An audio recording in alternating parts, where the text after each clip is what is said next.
आमतौर पर जो हर कोई व्यक्ति आज समस्याओं का सामना कर रहा है, समस्याओं को झेल रहा है। किसी का कहना है कि आर्थिक जो है समस्याएं बहुत ज़्यादा हैं, किसी का ये कहना है कि मानसिक समस्याएं बहुत ज़्यादा हैं, किसी का कहना है कि सामाजिक समस्याएं बहुत ज़्यादा हैं, किसी का क्या कहना है किसी का। लेकिन जहाँ तक मैं समझ पा रही हूँ, जहाँ तक मेरा ऑब्जर्वेशन है, अगर आज हमारे सामने सबसे बड़ी कोई समस्या है तो वो है पारिवारिक समस्या। परिवार से ही हर समस्या जुड़ी हुई है, चाहे वो आर्थिक हो, चाहे वो मानसिक हो, चाहे वो शारीरिक हो और चाहे वो सामाजिक। क्षमा करिए, मैं हूं शुभा भाटी। ये बात मैं इसलिए कह रही हूं कि आप अगर थोड़ा सा गौर करेंगे और आप थोड़ा सा पता करने की कोशिश करेंगे तो आप देखिए, एक व्यक्ति जो आर्थिक समस्या से जूझ रहा है, आप देखिए कि उसका दिमागी हालत या फिर उसकी मानसिकता पे असर किसी न किसी चीज का पड़ा हुआ है। वो मानसिक रूप से स्वतंत्र नहीं है, यानी ऐसी कोई समस्याएं, ऐसी कोई टेंशन उसके दिमाग में चल रही है जिसकी वजह से वो अपने गोल तक नहीं पहुंच पा रहा है या फिर अपने दिमाग को सही जगह पे नहीं लगा पा रहा है। अब चाहे बात करें शारीरिक, बहुत सारी जब लोग टेंशन करेंगे, बहुत सारी एंजाइटी हो जाएगी, तो स्वाभाविक सी बात है कि बहुत सारी बीमारियों से हम लोग ग्रसित हो जाएंगे। बात रही समाज में होने वाली बुराइयां, समाज में फैलने वाले क्राइम, उन सब की भी, तो आप देखिए कि कुछ माहौल घरों का ठीक नहीं है, जिसकी वजह से आज सामाजिक बुराइयां भी दिन ब दिन बढ़ती जा रही है। इसीलिए मेरा कहना है कि अगर आज कोई मूल जड़ है तो वो है पारिवारिक समस्याएं, परिवार में चलने वाली समस्याएं। बहुत सारे लोगों का ये कहना है कि आजकल लोग बहुत प्रैक्टिकल हो गए हैं, सब लोग धोखेबाज हैं, सब लोग स्वार्थी हैं, सब लोग सिर्फ और सिर्फ अपना स्वार्थ पूरा करना जानते हैं। मैं बताना चाहूंगी कि सब लोग नहीं आते इन चीजों में, कभी नहीं आते। हम लोग अगर बात करते हैं किसी समस्या की और या फिर किसी ट्रेंड की या फिर किसी सोच की, तो उसमें सब लोग सम्मिलित नहीं होते। आज अगर हम बात करते हैं कि स्वार्थ की दुनिया है, मानते हैं बिल्कुल, कुछ लोगों के ऐसे स्वभाव की वजह से, कुछ लोगों के स्वार्थ की वजह से आज सभी लोग बदनाम हैं। कुछ लोगों के धोखेबाज होने की वजह से, किसी की मानसिकता ऐसी होने की वजह से, कुछ लोगों के लालची होने की वजह से सब लोग बदनाम हैं। यही चीजें होती हैं, क्योंकि हम बचपन से ही सुनते आए हैं एक कहावत की, एक मछली पूरे तालाब को गंदा करती है, क्योंकि उसमें जो है उसका असर चारों तरफ फैलता है। वही चीजें होती हैं। कुछ ऐसी घटिया और निकृष्ट सोच के जो लोग आज हमारे समाज के अंदर अपनेपन का ढोंग करके हमारे बीच में बैठे हुए हैं, उनकी वजह से सभी लोग बदनाम। लेकिन मैं आज उन लोगों से बात करना चाहती हूँ जो अपने जीवन में सरल हैं, अपने काम से काम रखना जानते हैं, बिल्कुल निश्चल मन से काम करना जानते हैं, खुद के ऊपर भरोसा करते हैं, खुद की कमाई के ऊपर भरोसा करते हैं और जिंदगी में आगे बढ़ना चाहते हैं। बस यही लोग आगे नहीं बढ़ रहे हैं। वो सभी लोग जो अपनी लाइफ में प्रैक्टिकल हैं, वो सभी लोग जो अपना स्वार्थ पूरा करना जानते हैं, वे सभी लोग जो अपना लालच कहीं ना कहीं से पूरा कर लेते हैं, वो लोग तो फिर भी येन किन प्रकार आगे बढ़ जाते हैं। आगे बढ़ने का मतलब भी समझना आप लोग, आगे बढ़ने का मतलब ये है कि वो लोग कहीं एक जगह पे स्टक होकर नहीं रुकते, कहीं स्टक नहीं होंगे, वो रुकेंगे नहीं, वो अपने जीवन में कहीं से भी वो अपना स्वार्थ पूरा करके निकल लेंगे वहां से। दुखी वो लोग हैं, पीड़ित वो लोग हैं जो हर किसी के ऊपर भरोसा कर लेते हैं, हर रिश्ते को सम्मान देना जानते हैं, उनको सीरियस ले लेते हैं, उनको समाज के चार लोगों की चिंता होती है, परिवार की चिंता होती है। वो लोग अक्सर दुखी पाए गए हैं। पुरुष भी हैं तो महिलाएं भी हैं, और हर रिश्ता है उसमें। कई जगहों पे हम लोग देख रहे हैं माता पिता बहुत अच्छे हैं, बहुत डेडिकेटिव हैं, वो उन्होंने कभी अपने संतान में फर्क नहीं किया, और जो भी उनके पास में जमा पूंजी थी सब कुछ अपने संतान के ऊपर लगा दी। लेकिन समाज के कुछ ऐसे आवरण की वजह से, समाज की कुछ ऐसी मानसिकता की वजह से उन बच्चों को अपने माता पिता की कदर नहीं है। वो माता पिता दुखी हैं, माता पिता ये सोच सोच के दुखी हैं कि हमारी संतान होके भी हमारी नहीं है। या फिर कई जगह ऐसे लोग हैं, संतान बहुत अच्छी है, बहुत डेडिकेटिव है, बहुत समर्पित है, लेकिन माता पिता के जीवित होने के बावजूद भी आज बच्चों में इतना कलेश है कि वो बच्चे एक छत के नीचे बैठ ही नहीं पा रहे हैं। माता पिता अपनी संतान में इतना भेदभाव कर रहे हैं, इतनी असमानता जो है ला रहे हैं, जिसकी वजह से भाई भाई का दुश्मन बना हुआ बैठा है। आपस में भाई बहन, भाई भाई बहन बहन, कोई बात ही नहीं कर रहे हैं, और वो बच्चे अपने माता पिता से भी बात नहीं करना चाहते। तो मतलब ऐसा नहीं है कि कोई एक पर्टिकुलर एक ही रिश्ता आज जो है वो बदनाम है, ऐसा नहीं है। बहुत से घरों में पेरेंट्स सही हैं तो बच्चे गलत हैं, तो बहुत से घरों में बच्चे सही हैं तो पेरेंट्स गलत हैं, और बहुत से घरों में हस्बैंड अच्छे हैं तो वाइफ उनकी वैल्यू नहीं समझ रही है, और बहुत से घरों के अंदर पत्नियां बहुत डेडिकेटिव है, बहुत समर्पित हैं और बहुत सेक्रीफाइसेस कर रही हैं, उन पतियों को अपनी पत्नी की बिल्कुल वैल्यू नहीं है। तो यहाँ पे जो बात हो रही है उन लोगों के बारे में हो रही है जो लोग ऐसे लोगों से पीड़ित होके स्टक होके एक जगह बैठ गए। मैंने एक जगह देखा था कि एक हस्बैंड वाइफ थे और एक घर के, यानी बड़ा बेटा और उसकी पत्नी। कहीं मेरा बाहर जाना हुआ, मैं बैंक के काम से बाहर गई तो टाइम लग रहा था, तो वहां पे मैं बैठी हुई थी, तो उनसे कोई बात हो रही थी, तो वो बहुत ही ऐसे मतलब कहते हैं कि बहुत नेचुरल, बिल्कुल कोई फ्रॉड नहीं, कोई किसी दिखावा नहीं, कैसे नहीं। तो बातचीत में बात निकली तो उन्होंने बताया कि मतलब मैंने अपनी जॉब के ऊपर लोन लेके घर बनाया है, अपनी इनकम से खर्चा चलाता रहा हूँ, मैंने छोटे भाई को पढ़ाया है, मैंने बहन को पढ़ाया है, उनके ऊपर मैंने खर्चा किया है, सब कुछ किया है, और माता पिता ने भी सब कुछ हमसे ले लिया है, और आज वो माता पिता कह रहे हैं कि तूने क्या किया। तो मैं बहुत दुखी हूँ, और हम लोगों को ऐसा लगता है कि अब तो मौत आ जाए तो ठीक है। और ये शब्द उनके थे, हस्बैंड वाइफ दोनों। वहां से मुझे आइडिया मिला कि ऐसा एक परिवार नहीं है, या फिर एक कपल नहीं है, या फिर कुछ इंसान नहीं है, बहुत सारे इंसान है, बहुत सारे लोग हैं ऐसे जो कि आम जिंदगी में आगे बढ़ ही नहीं पा रहे हैं।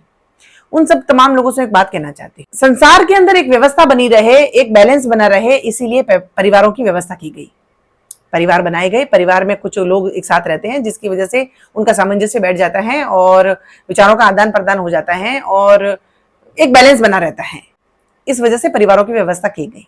लेकिन कभी ये सोचने की आप लोग गलती ना करें कि मुझे तो जिंदगी भर बस इसी रिश्ते को लेके बैठना है, या फिर मुझे तो ये मेरे साथ चाहे कितना ही बुरा करे, मैं एक दिन उनको मना के रहूंगा। ऐसी गलतियां कभी मत करना जीवन में।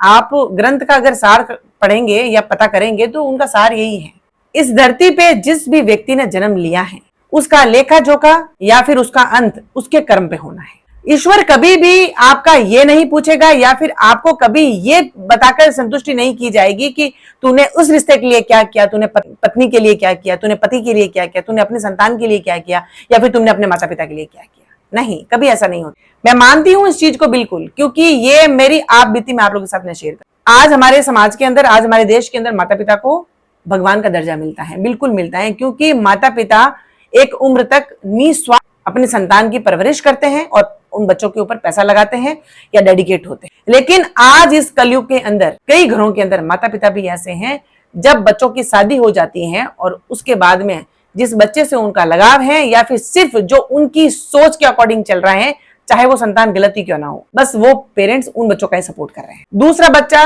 जो सही के रास्ते पे चल रहा है, सही बात कह रहा है, सच्चाई के साथ चल रहा है, लेकिन वो बातें माता पिता के अकॉर्डिंग सही नहीं है, तो वो बच्चा आज उनके लिए कपूत बना हुआ बैठा है। ऐसा जिन भी घरों के अंदर हो रहा है, उन भाइयों को, उन बहनों को, उन सभी को मैं एक बात कहना चाहूंगी, किसी के ये कहने से कि नहीं ये कपूत है, ये फिर ये इंसान बनने के लायक नहीं है, ये फिर ये तो हमारे जीवन के ऊपर दाग है, उनके कहने से कुछ नहीं होता, कुछ भी नहीं होता।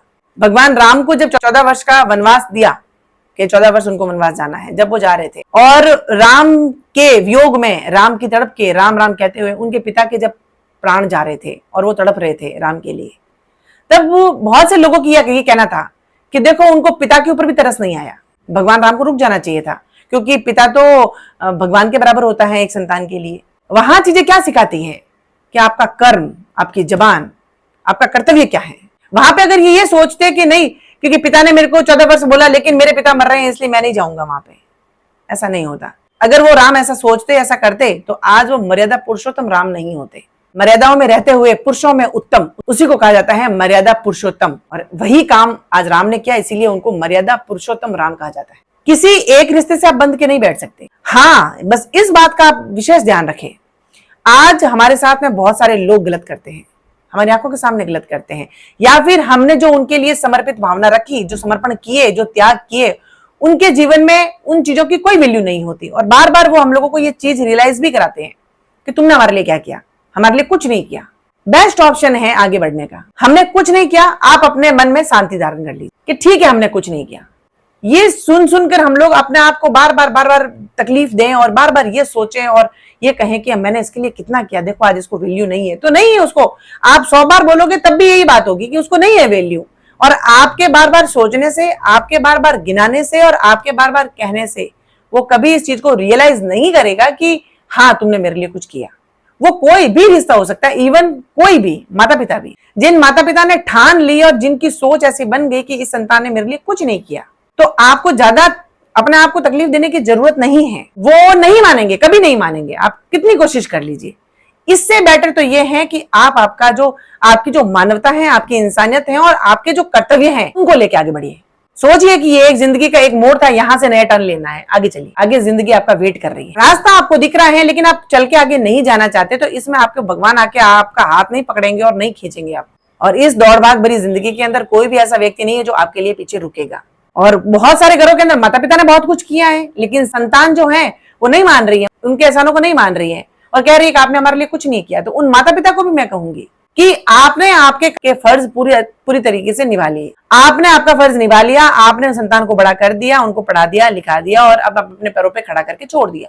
अब अगर संतान ये कह रही है कि आपने हमारे लिए कुछ नहीं किया, तो आपको अपने आप को ज्यादा तकलीफ देने की जरूरत नहीं है। आपको भी कर्म पे काम करने की जरूरत है। आगे आपके उम्र के हिसाब से आगे आप क्या कर सकते हैं उसके अकॉर्डिंग आप अपना स्वास्थ्य का ध्यान रखें। हो सके तो किसी की भलाई करें, नहीं हो सकती है तो अपने विचारों से और अपने कर्मों से बिल्कुल स्वच्छ रहें और आगे बढ़ने की सोचें।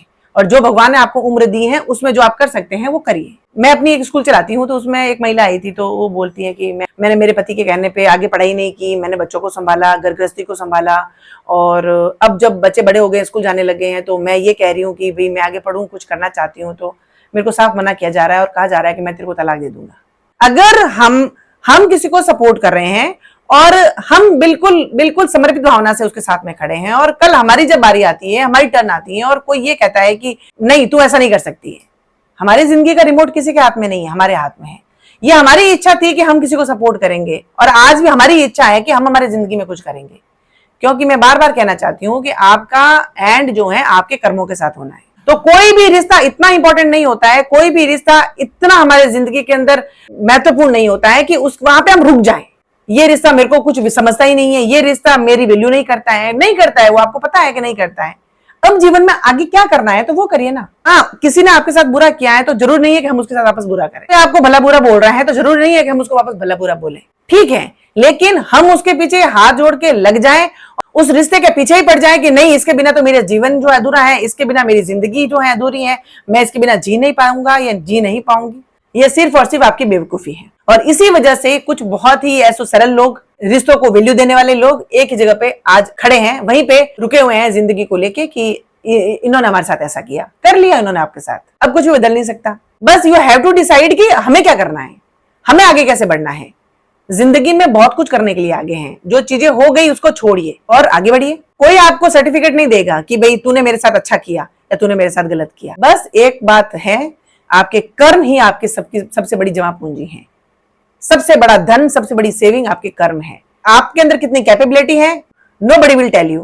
कोई नहीं बोलेगा आपको कि आपके अंदर ये क्वालिटी है, you have to do something, nobody will say, कोई नहीं कहेगा, वो आपको ही डिसाइड करना है, ठीक है। और आपके इस डिसीजन के साथ में जो चलना चाहता है बहुत अच्छी बात है, जो नहीं चलना है तो वो उसकी मर्जी है। जिंदगी कहीं स्टक नहीं होती है।